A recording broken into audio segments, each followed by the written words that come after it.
Mesdames et messieurs, bienvenue dans ce nouveau numéro de l'émission Maison du Pasteur, formule découverte avec le prophète Amos Munanga. C'est par lui que nous allons faire cette émission ensemble. Nous allons parler d'un sujet qui touche vraiment nos vies, nos sociétés, pourquoi pas spécialement de la vie personnelle des enfants de Dieu, des peuples de Dieu, bien entendu. Bonjour, prophète. Bonjour, papa. Comment vous allez? Très bien. En forme? En forme. Vous êtes prophète Amos Munanga. Prophète Amos Munanga, vous êtes prophète de la communauté Nini, de l'église Nini. Nazali prophète Amos Munanga, il y a la communauté grande assemblée charismatique. Où je suis mis na pigeon awa, Nazali grande vraiment communauté. Oui, oui. Ils ont visionnaire ou bien ils ont quand même parmi basali ou baso sala na kati. Nazali juste musali, tous un visionnaire, na biso le prophète Gilles Nema et biso tous un juste bas serviteur de la communauté. Lelo libokeni ni obombeli biso na masolo ya lelo ya la maison du pasteur formule découverte ou toujours découvrir prophète non seulement tout découvrir mais émission ezarana entretien na partage biblique na habité libokeni ni obombeli biso pour na peuple de Dieu bazolanda de partout ba mona yango pe ba sentir yango. OK, merci beaucoup toko zangisate koloba pour na koyeba ko édifier peuple ya Zambe o tomemeli bango ezali comment l'église est découvrir capacité, il y a opération spirituelle, dimension spirituelle. Nous allons expliquer si la création et la spiritualité. Parce que batu bazali juste kosambe là, mais bazoe bate prière yango et kendakawapi et sala kanini le colonna yango de tozali ko insister pour que batu bazala na connaissance na oetali dimension spirituelle. Oui. Dans le beli mambo spiritualité, première question nanga ezali d'abord naeba quel est l'impact de la spiritualité dans la vie à Bissobato? Ok. En tant que chrétien, il faut qu'on ait d'abord impact spirituel. Il y a dimension spirituelle. D'abord, Dieu est esprit.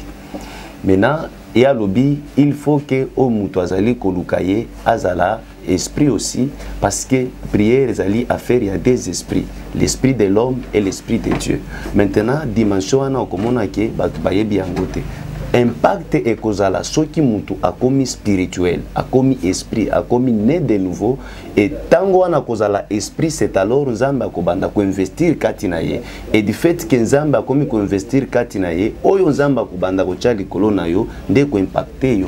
Maintenant il faut oser la race ou bien nature il y a esprit oyo Nzamba sali koluka. Est-ce que ezana ba discipline to na ba façon etamboleli tout ce ko lobango malamu pour na mutu akomati na niveau impact ya spiritualité et la taille nanzoto. OK. Problème ya impact nde ozali ko causer problème na église lelo. Parce que tango bazali ko présenter ya kepa Yesu, Yesu apesa kalibala, Yesu apesa kaboye, Yesu apesa kaboye. Maintenant on constate que lelo batu bazoe pa ya Yesu wana mutu depuis ayeki na église azaka kandenge wana eloko moko te azozua eloko moko te zo changer kati na ye mais asali 5 ans déjà za na kati église eloko moko ezozangeza nini oyo batu bazoko ko découvrir te ezali d'abord l'homme spirituel dimension spirituelle wana que Dieu est esprit il faut maintenant mutu oyo alingi ko recevoir quelque chose pour que impact ya esprit ensemble et impacté il faut écouter esprit na ezala disponible pour na ko recevoir. Si conduite nini, mais conduite nini oyo peuple de Dieu tout moto qui kozala nango ya kotambola po azala vraiment en contact na esprit positif o ezana katina ye. Nde est responsabilité ya église parce que okomona ke na moment oyo diable azali ko se préparer pour na koyeba comment ko maîtriser to ko kanga via banana Nzambe. Maintenant comment mutokoki ko se ressaisir pour que ezali au travers les enseignements paroles o ezali ko yokande ko ki ko renforcer homme spirituel afin qu'il azala capable de recevoir. Bible lobby l'esprit nous aide à recevoir ce que Dieu nous donne par sa grâce. Maintenant ce qui esprit wana ezali opérationnel te panayo. Suko ko yamba ndenge nini. Mais là nous allons pas te le beli mingi. Nous avons parlé de l'impact mais toi kenesko na côté importance. OK. Il y a spiritualité ezanini. Importance ya spiritualité ezali lokola découverte oyeba d'abord que andenge zaboye tozonga na Genèse chapitre 1er verset 26 Bible lobi puis Dieu dit créons l'homme à notre image. Tant on zamba zali ko créer Dieu est esprit alobi to sala mutu oyo aza lokola biso ezalaki pona nini ezali ke mutu oyo aza na nature lokola nzambe bazala na possibilité to facilité ya ko coopérer. Donc l'homme c'est l'esprit. Dès après avoir créé mutuana spirituel, dans chapitre 2, la Bible dit l'Éternel Dieu forma l'homme de la poussière de la terre et a soufflé katia mutuana à côté si esprit naye na katia mutu. C'est alors mutu a comme esprit. Et Job balobi en réalité dans l'homme c'est l'esprit. Donc ceux qui bolamu ya spiritualité ezali na mutu oyo azali spirituel tango mutu akomi spirituel c'est alors azali ko bénéficier na oyo nzamba azali pona ye.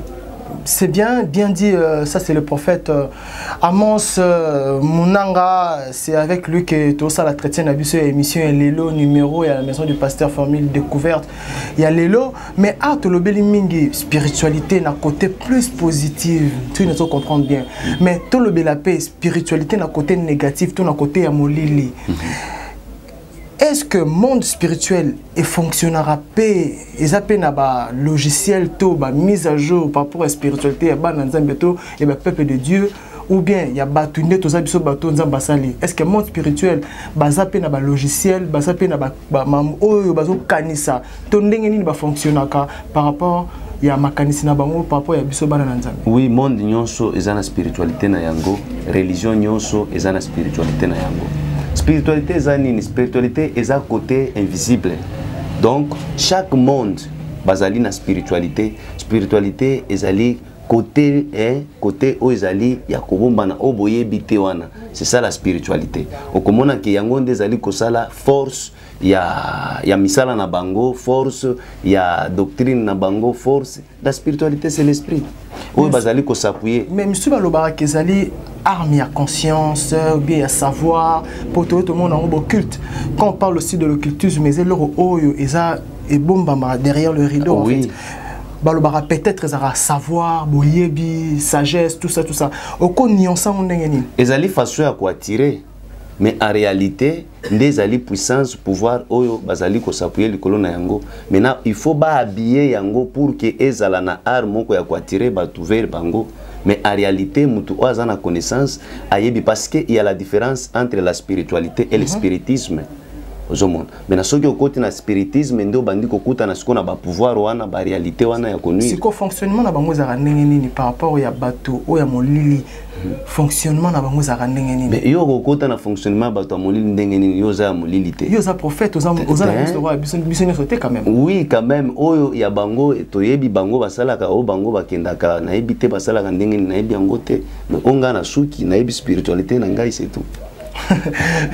Bien dit, c'est le prophète Amos Munanga Azoloba bien de bozo enseignement ils ont kende malamu mais nous allons parler maintenant de créature. Okay. Alors, nous allons faire différence mais comme ça je le mot qu'est-ce que différence n'est ça créature na créateur ou bien créateur de créature. Créature et zayo, créateur et zanzam. Et bonne différence est ça entre créature na création. Créature na création. Ezaka eloko moko. Ekelamu na bikelamu. Donc mutu oyo nzamba keli katikati ya bikelamu mususu. Vraiment par là au ngolo bandeti nini moto akeli kati bikelamu mususu. Donc cela veut dire que l'une parmi les autres. C'est ça par rapport. Tango nazoloba la création et la spiritualité nazo la religion il y a origine ya mutu d'où l'homme a été tiré. Donc mutu azali origine ya esprit. Nzambende a créé mutu avant osala esika oyo zalaki na makanisi moko soki na zwimbongo il faut na sala esika moko ezala boy nanu existait te mais penser wana c'est ça l'esprit. C'est ça que la Bible lobby. Puis Dieu dit faisons l'homme à notre image, selon notre ressemblance. Et là, Moutunano existe à quitter. C'est ça la création. Mais tango est comme un moment de fabrication. Bible lobby, Dieu forma l'homme de la poussière de la terre. Là, à s'appuyer maintenant l'icolo ya mabele à former ce que l'homme. Au comment on a que comme un batumi balé, l'homme créé et l'homme formé. L'homme créé c'est l'esprit, l'homme formé c'est la chair. Maintenant comment basala ki bango tango après avoir kosala oya mabele, maintenant Dieu souffla, c'est-à-dire à introduire l'homme spirituel na kati ya homme physique, faisio wana ya corps na esprit et créé âme. C'est alors mutu akomi sikoyo mutu. Est-ce que toute créature est spirituelle? Pas nécessairement. Donc cela veut dire que NZTP a la spiritualité parce que mais oui, selon des exemples, c'est que quand même et cause na sens ya spiritualité na kasi na ngo spiritualité au sens uzolo belawana parce que eloko nyonso ekelamaka na parole.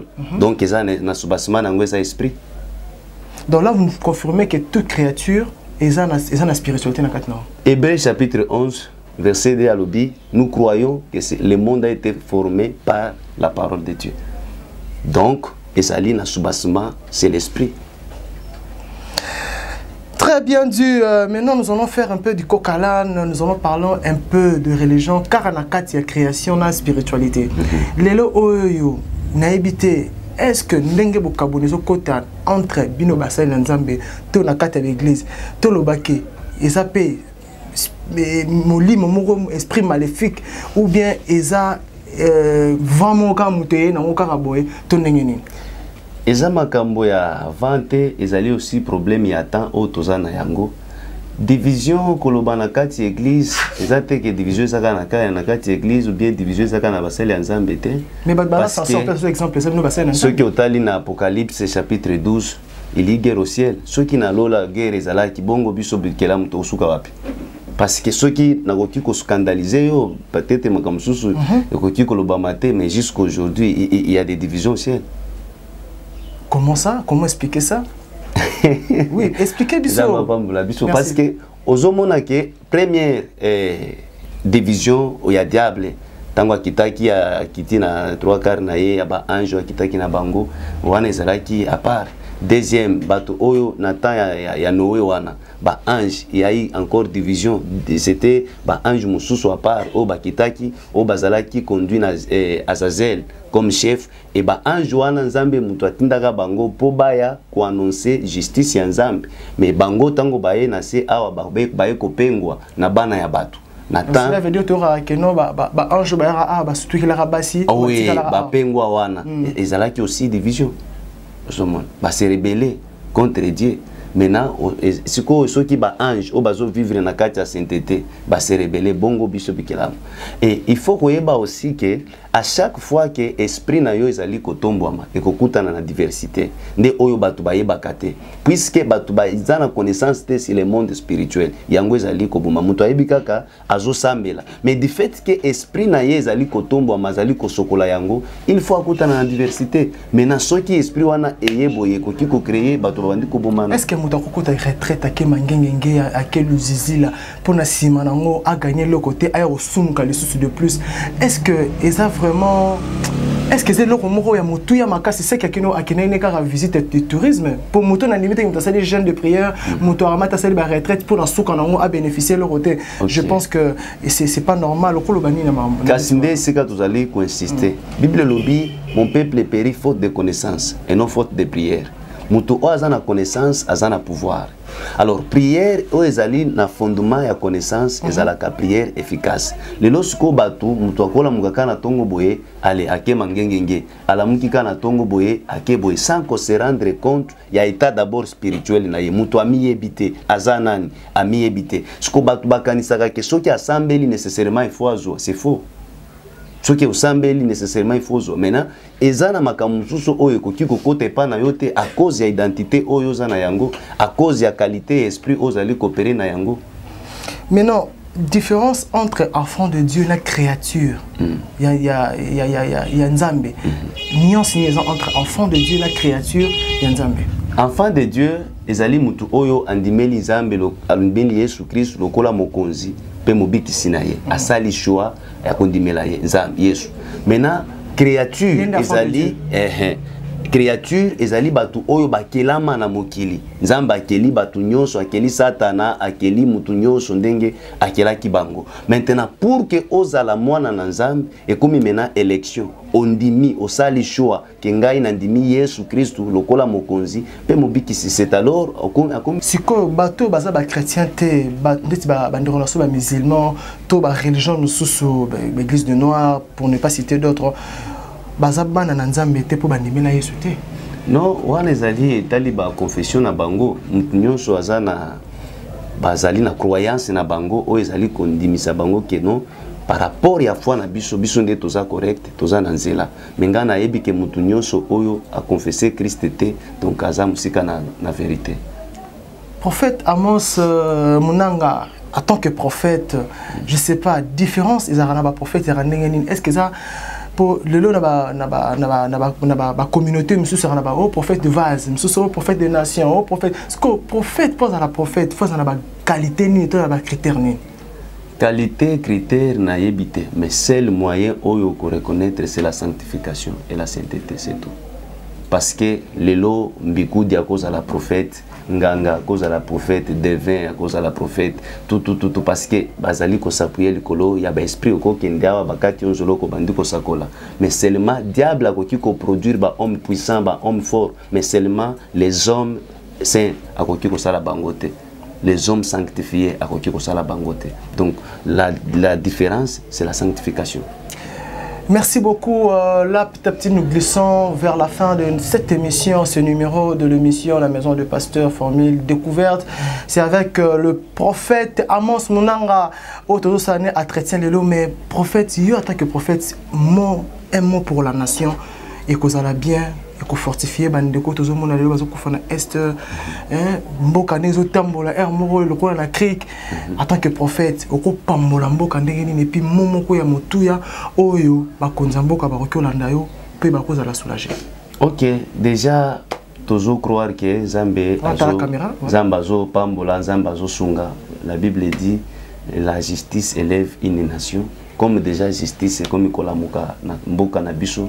Tokomi ko croire que makambo ya malamu ekomi koya et nini ko pays na biso nation na biso ekomi béni à cause ya justice oyo ekomi kolamuka ya et puis basali Nzambe oyo bazali ko sunga bakonzi ya mboka ba soutenir bango na kati ya ba prière pour que bako kampe contenir. C'est ça que ezalaka prière na ngai ya mikolo nyonso. Si vous avez 2-3 mots de dédicace au Kokyo Pesa, la bandeko bazayayo ou bazolandayo. OK, merci beaucoup. Nako loba merci kaka na papa na biso Silema sika nyonso azali et libota nyonso ya grande assemblée charismatique na président na ngai Yannick de Zamba Pambo. Yannick nani parce que Yannick va se belé. Yannick Mianda. Voilà, mon président que j'aime beaucoup. Zambé à Pambolaye, voilà. Merci beaucoup, ça n'est fini pour aujourd'hui. C'était bel et bien moi, votre humble serviteur, Josman Kanza, qui vous ai présenté cet numéro de l'émission La Maison du Pasteur. Surtout, je vous demanderai de s'abonner massivement au KBS Congo Télévision, KBS Congo TV. Abonnez-vous massivement et n'oubliez pas surtout de signaler la cloche. Moi, je salue Sarah Kanza, Joglazon Kanza, Swan Kanza, Cédric Kanza, Trésor Kanza, PDG Richard Majeko, partout où vous suivez. Merci à Rachidi, merci à Gérard, merci à M. Kelimboma. Surtout, abonnez-vous au KBS Congo TV. Merci beaucoup. Bye.